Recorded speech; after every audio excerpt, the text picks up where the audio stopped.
Hi foodies, Assalamu alaikum. Welcome back to my channel Cook with Arpa. আজকে দারুণ মজার একটি ডেজার্ট আইটেম নিয়ে হাজির হয়েছি।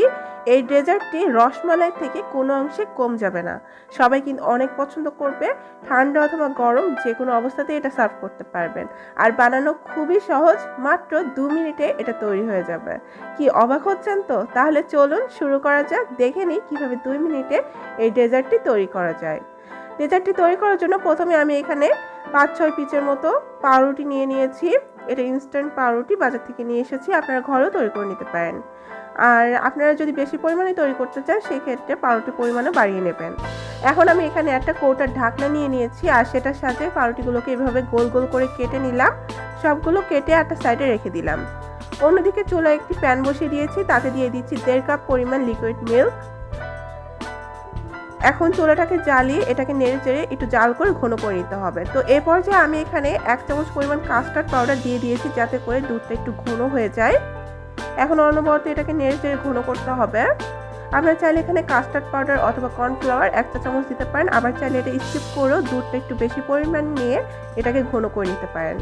তো আমি এখানে 1/2 কাপ পরিমাণ চিনি দিয়ে দিয়েছি মিষ্টিটা বুঝে। আমি নেড়ে চেড়ে 1.5 কাপ দুধকে এখানে 1 কাপ করে নিয়েছি। দেখতে পাচ্ছেন এটা ঘন হয়ে গিয়েছে। এখন এটাকে চুলা থেকে নামিয়ে গরম গরম ডেজার্টটি তৈরি করে নিতে হবে। দুধটা কিন্তু ঠান্ডা হলে চলবে না। তো আমি যে পাউরুটিগুলো কেটে রেখেছিলাম সেগুলো এইভাবে প্লেটে সাজিয়ে নিয়েছিলাম। তো পরে আমি আবার উঠিয়ে নিচ্ছি। এরপর আমি যে দুধের মালাইটা রেডি করে রেখেছিলাম সেটা আমি এখানে প্রথমে দিয়ে দিচ্ছি। কিছুটা পরিমাণ দিয়ে দেওয়ার পরে তারপর আমি এর উপরে পাউরুটির টুকরাগুলো দিয়ে দিচ্ছি আর এর উপরে আবারও মালাইগুলো দিয়ে সার্ভ করে নিচ্ছি। তো গরম গরম এখানে দুধটা দিতে হবে, যেহেতু পাউরুটিগুলো আমরা দুধের ভিতর দিচ্ছি না, তাই এই মালাইটা গরম গরম পরিবেশন করতে হবে, যাতে করে পাউরুটিটা সুন্দরভাবে সোক করে নিতে পারে। এরপর এটাকে ঠান্ডা করে ফ্রিজে রেখে সার্ভ করতে পারেন, আবার চাইলে এইভাবেও খেয়ে নিতে পারেন। যেহেতু ডেজার্ট কিন্তু ঠান্ডা ঠান্ডাই খেতে ভালো লাগে। তো অসুস্থতায় এরকম ঝটপট ডেজার্ট কিন্তু তৈরি করে সার্ভ করতে পারেন, আমি যেমন করেছি।